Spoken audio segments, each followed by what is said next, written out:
घड़ी ठीक 11:40।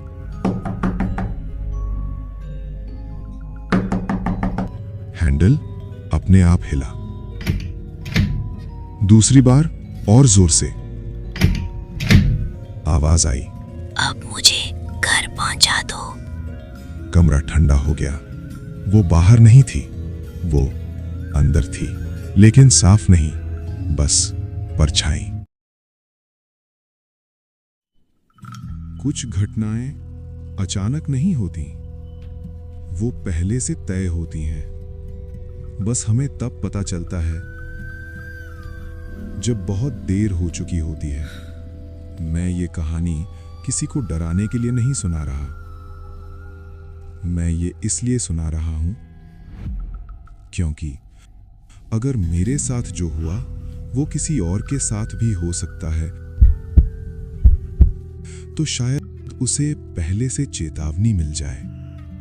क्योंकि उस रात जो मेरे साथ हुआ वो अनहोनी थी। मैं रोज इसी रास्ते से घर जाता था। खाली सड़क, बंद दुकानें और पीली स्ट्रीट लाइट की हल्की रोशनी, सब कुछ जाना पहचाना था। फिर भी उस रात कुछ अलग लग रहा था।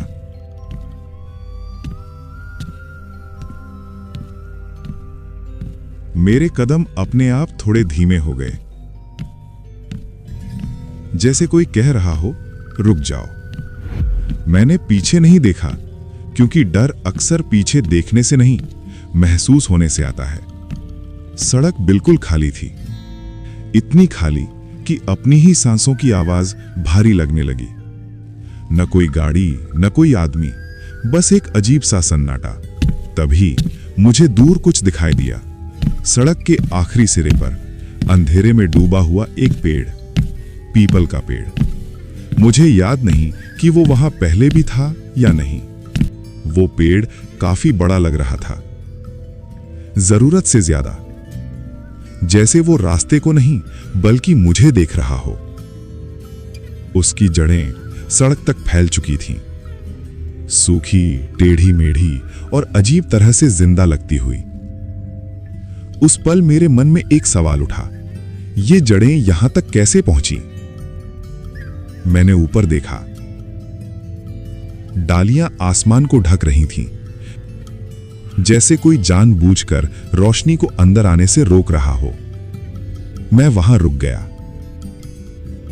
पता नहीं क्यों, पर मेरे पैर आगे बढ़ ही नहीं रहे थे। दिल तेज धड़क रहा था और हवा अब बिल्कुल शांत थी। नीचे देखा तो जड़ें और साफ दिखीं, सड़क को जकड़े हुए, जैसे वो हमेशा से यहीं इंतजार कर रही हों किसी के लिए। मेरे माथे पर पसीना था, आंखें थकी हुई पर नींद नहीं। उस पल मुझे पहली बार लगा कि शायद मैं अकेला नहीं हूं। मैंने कुछ नहीं देखा, कुछ नहीं सुना, लेकिन फिर भी मुझे पूरा यकीन था, उस अंधेरे में पीपल के नीचे कोई था और वो मुझे देख रहा था। मैं उस रात घर लौट रहा था। सब कुछ बिल्कुल रोज जैसा था। खाली सड़क, हल्की रोशनी और मेरी थकान। कुछ कदम चलने के बाद मुझे अजीब सा एहसास हुआ, जैसे कोई मेरे साथ साथ चल रहा हो। मैं रुका, सड़क को ध्यान से देखा, पीछे देखा, लेकिन वहां कोई नहीं था। मैंने खुद को समझाया, ये बस दिमाग का वहम है, और फिर से चल पड़ा। लेकिन दिल अब तेज धड़कने लगा था। पीपल के पेड़ के पास पहुंचते ही हवा जैसे रुक गई। सन्नाटा इतना गहरा था कि मेरे कदम भी डराने लगे। मैं चल रहा था, लेकिन मुझे लग रहा था कि कुछ मेरे बहुत पास आ चुका है। मैंने अपनी परछाई पर नजर डाली और वहीं कुछ गलत लगा। वो मेरी तरह नहीं चल रही थी। मैं अचानक रुक गया, लेकिन मेरी परछाई एक पल के लिए रुकी नहीं। उस पल मेरे शरीर से जैसे जान निकल गई, क्योंकि अब मुझे समझ आ गया था मैं अकेला नहीं हूं। मेरी सांसें तेज हो गईं, गला सूखने लगा, पैर भारी हो गए और डर सीधा दिल में उतर गया। परछाई अब मेरे पैरों को छू रही थी, जैसे जमीन मुझे पकड़ रही हो, जैसे कोई मुझे रोक रहा हो। मैंने सिर घुमाने की कोशिश की, लेकिन हिम्मत नहीं हुई, क्योंकि मुझे डर था जो दिखेगा वो सह नहीं पाऊंगा। तभी पीछे की स्ट्रीट लाइट धीरे धीरे बुझ गई और अंधेरा और गहरा हो गया। अब मुझे सिर्फ अपनी सांसों की आवाज सुनाई दे रही थी, हर धड़कन कान फाड़ रही थी। मैंने आंखें बंद कर ली, सोचा शायद सब ठीक हो जाएगा, लेकिन डर अब जा नहीं रहा था। जब आंखें खोली तो परछाई पहले से कहीं ज्यादा बड़ी थी। वो मुझे निगलने आ रही थी। मैं हिल नहीं पा रहा था, चिल्ला नहीं पा रहा था, बस खड़ा था, जैसे किसी ने मुझे जकड़ लिया हो।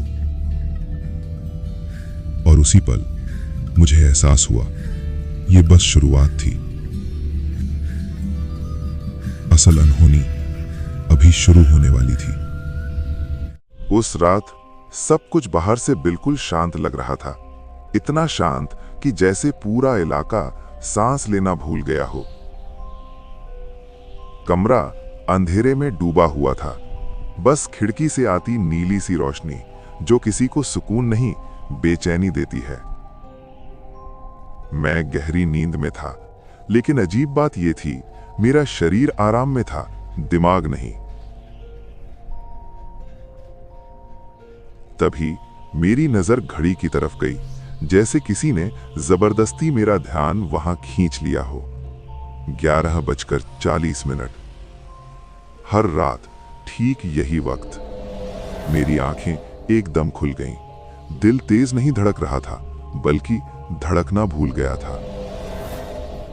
अंधेरे में मेरी आंखें घूम रही थीं, जैसे वो किसी चीज को ढूंढ रही हों या किसी से बच रही हों। कमरे का एक कोना बाकी कमरे से ज्यादा अंधेरा लग रहा था और बिना वजह मैं उधर देखना नहीं चाहता था। मैं धीरे धीरे बिस्तर के किनारे बैठ गया। पैर जमीन पर रखते ही ठंडक नहीं, डर महसूस हुआ। दरवाजा बंद था, लेकिन दरवाजे के नीचे की परछाई कुछ ज्यादा ही गहरी थी। मेरे पैर अपने आप सख्त हो गए, जैसे वो जानते हों अगर मैं उठा तो कुछ गलत हो जाएगा। खिड़की से बाहर देखा, सड़क खाली थी, न कुत्ते थे, न गाड़ी और न हवा। मैं खड़ा हुआ और उसी पल मुझे महसूस हुआ मेरी परछाई मेरे साथ नहीं उठी। आईने में देखा, चेहरा मेरा था, लेकिन नजरें मेरी नहीं लग रही थी। कमरा वही था, लेकिन अब वो मेरा कमरा नहीं लग रहा था, जैसे किसी और ने कब्जा कर लिया हो। घड़ी की तरफ दोबारा देखा, 11:40। वक्त हिला ही नहीं। और तभी मुझे समझ आ गया, ये जागना इत्तेफाक नहीं था, ये शुरुआत थी। मैं वहीं खड़ा था, बिना हिले, जैसे मेरे पैर जमीन से चिपक गए हों। हवा ठंडी थी, लेकिन पसीना मेरी गर्दन से बह रहा था। मेरी सांस तेज हो रही थी। दिल ऐसे धड़क रहा था जैसे किसी ने उसे मुट्ठी में जकड़ लिया हो। मुझे समझ नहीं आ रहा था डर किस बात का है। सड़क बिल्कुल खाली थी, इतनी खाली कि आवाज भी कहीं खो गई थी। अगर मैं चिल्लाता तो शायद मेरी आवाज भी वापस ना आती। तभी मुझे महसूस हुआ कोई था, दिख नहीं रहा था लेकिन मौजूद था। मेरी गर्दन अपने आप भारी हो गई। पीछे मुड़ने का मन नहीं, लेकिन न मुड़ना भी अब मुमकिन नहीं लग रहा था। पेड़ की डालियां हिल रही थीं, जबकि हवा नहीं थी। पत्ते गिर रहे थे, जैसे किसी ने उन्हें छुआ हो। और तभी मैंने देखा सिर्फ नीचे का हिस्सा। सफेद साड़ी जमीन को छुए बिना। मेरी आंखों ने मानने से इनकार कर दिया। मैं पलक झपकाना भूल गया। जो दिख रहा था वो सच नहीं होना चाहिए था। उसके बाल चेहरे को ढके हुए थे, लेकिन मुझे पता था अगर उसने चेहरा उठाया तो मैं टूट जाऊंगा। जमीन में दरारें पड़ने लगी, जैसे वो जगह मुझे निगलने की तैयारी कर रही हो। मैं पीछे हटा, एक कदम, फिर दूसरा, लेकिन डर मेरे साथ साथ चल रहा था। लाइट झपकने लगी, अंधेरा फैलने लगा, और उसी पल मुझे समझ आ गया अब कुछ भी नॉर्मल नहीं रहेगा। वो अब मेरे सामने थी, बहुत पास, चेहरा अब भी छुपा हुआ, लेकिन उसकी मौजूदगी सीधे मेरी सांसों पर थी। मैं चिल्लाना चाहता था, भागना चाहता था, लेकिन मेरा शरीर मेरा साथ नहीं दे रहा था। सफेद साड़ी मेरी तरफ बढ़ी, धीरे, बिल्कुल धीरे, जैसे उसे कहीं जाने की जल्दी ही ना हो। जमीन से जड़ें निकलने लगी, एक नहीं कई, और मैंने समझ लिया रास्ता बंद हो चुका है। मैं अकेला खड़ा था, चारों तरफ अंधेरा, और सामने कुछ ऐसा जिसका नाम लेने की हिम्मत भी नहीं थी। और उसी पल मेरे दिमाग में एक ही ख्याल आया, ये शुरुआत है, अंत अभी बहुत दूर है। मैं वहीं खड़ा था, पीपल के पेड़ के नीचे। मेरे चारों तरफ अंधेरा था, लेकिन मुझे साफ महसूस हो रहा था कि अब मैं अकेला नहीं हूं। हवा ठंडी नहीं थी, फिर भी मेरी सांस कांप रही थी। उस पेड़ को मैंने पहले भी देखा था, लेकिन उस रात वो पेड़ नहीं लग रहा था। उसकी जड़ें जैसे जमीन के अंदर से नहीं, किसी और जगह से आ रही हूं। मैंने ऊपर देखा और तभी मुझे समझ आया, ये पेड़ मुझे ढक नहीं रहा था, ये मुझे घेर रहा था। मेरे पैर अपने आप पीछे हटना चाहते थे, लेकिन शरीर ने मेरा साथ छोड़ दिया था। और तभी मुझे वो एहसास हुआ, कोई मेरे पीछे है। मैंने पलटकर देखने की हिम्मत नहीं की, क्योंकि कहीं ना कहीं मैं जानता था अगर देख लिया तो सब बदल जाएगा। अचानक मेरे पैरों में कुछ कसने लगा। मैं नीचे देखने से डर रहा था, लेकिन जब देखा वो जड़ें थीं, पीपल की जड़ें, जो अब मेरे पैरों को छोड़ने वाली नहीं थीं। तभी मुझे उसकी मौजूदगी महसूस हुई, बिल्कुल पास। ना उसने कुछ कहा, ना मुझे छुआ, फिर भी उसकी चुप्पी मेरे अंदर कुछ तोड़ रही थी। मैं चिल्लाना चाहता था, माफी मांगना चाहता था, लेकिन आवाज गले से बाहर ही नहीं आ रही थी। उस पल मुझे वो रात याद आ गई, रेलवे फाटक, खून, और मैं जो वहां से चला गया था। अब मुझे समझ आ गया था, ये सब अचानक नहीं हुआ था, ये इंतजार था, 4 साल का इंतजार, जो आज खत्म हो रहा था। मैंने उसे देखा, पूरी तरह नहीं, बस उतना जितना मुझे तोड़ने के लिए काफी था। उसकी आंखों में गुस्सा नहीं था, बस एक सवाल था जिसका जवाब मैं कभी नहीं दे पाया। मेरे पैर जवाब दे चुके थे और शरीर जमीन की तरफ झुकने लगा। जड़ें धीरे धीरे ढीली हो रही थीं, जैसे जो करना था वो हो चुका हो। जब सब शांत हुआ तो वो भी चली गई। पेड़ फिर से पेड़ बन गया, लेकिन मेरे अंदर कुछ हमेशा के लिए बदल चुका था। उस रात मैं बच गया, लेकिन तब से हर रात मुझे ऐसा लगता है कि वो अब भी मेरा इंतजार कर रही है। जब मेरी आंख खुली, सब कुछ बदल चुका था। रात जैसे कभी थी ही नहीं। कुछ लोग मुझे घेर कर खड़े थे, लेकिन उनके चेहरे धुंधले लग रहे थे, जैसे मैं अब भी सपना देख रहा हूं। मैंने पलकें झपकाई, सूरज की हल्की रोशनी आंखों में चुभी और दिमाग ने सवाल करना शुरू कर दिया। मैंने उसी जगह देखा जहां रात को वो पेड़ था, वहां कुछ भी नहीं था। मैं धीरे धीरे उठकर बैठा, सिर भारी था, जैसे किसी ने पूरी रात मेरे अंदर कुछ खोजा हो। लोग मुझे ऐसे देख रहे थे जैसे मैं कोई हादसा हूं या जैसे मैं कुछ देख चुका हूं जो उन्हें नहीं दिखा। हवा बिल्कुल शांत थी। अजीब बात यह थी, इतनी शांति डर से भी ज्यादा डरावनी होती है। मैंने चारों तरफ देखा, सब सामान्य था, लेकिन मेरा दिल मानने को तैयार नहीं था। फिर मेरी नजर अपने पैरों पर गई और उसी पल मेरे अंदर कुछ टूट गया। मेरी टखनों पर हल्के हल्के निशान थे, जैसे किसी ने जड़ें लपेटी हों। मेरी सांस रुक गई। वो सपना नहीं था, वो हुआ था। और मुझे कसम है, उस पल मुझे लगा कोई अब भी पास खड़ा है। मैं खड़ा हुआ, लेकिन जमीन स्थिर नहीं लग रही थी, जैसे दुनिया थोड़ी तिरछी हो गई हो। दिन निकल आया था, फिर भी एक कोना अजीब तरह से अंधेरा था। मैं उसी दिशा में देखता रहा जहां वो खड़ी थी, सफेद साड़ी में, चुपचाप। एक पल को मुझे आसमान में शाख जैसी आकृति दिखी। शायद भ्रम था या शायद नहीं। मैंने उन निशानों को छुआ। त्वचा ठंडी थी, असामान्य ठंडी।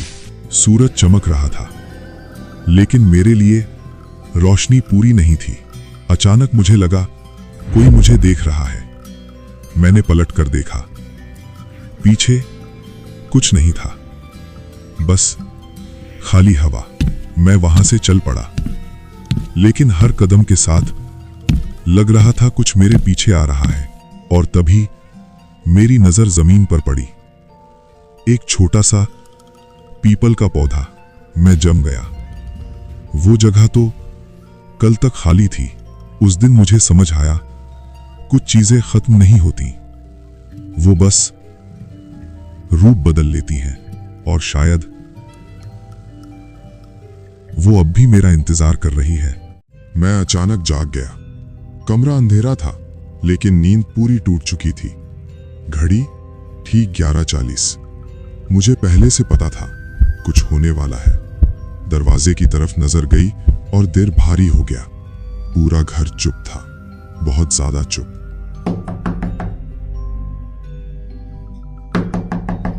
मैंने सिर घुमाया, धीरे, बहुत धीरे। दरवाजे के नीचे छाया थी।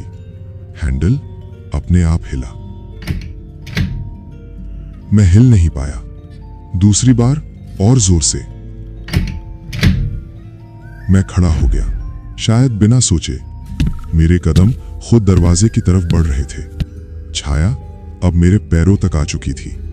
अब यकीन हो गया, वो आ गई है। मैंने दरवाजे को घूरा। अंधेरा अंदर घुस रहा था। मेरी सांस मेरी नहीं लग रही थी। और तभी मेरे होंठ सूख गए। आवाज आई, अब मुझे घर पहुंचा दो। कमरा ठंडा हो गया। वो बाहर नहीं थी, वो अंदर थी।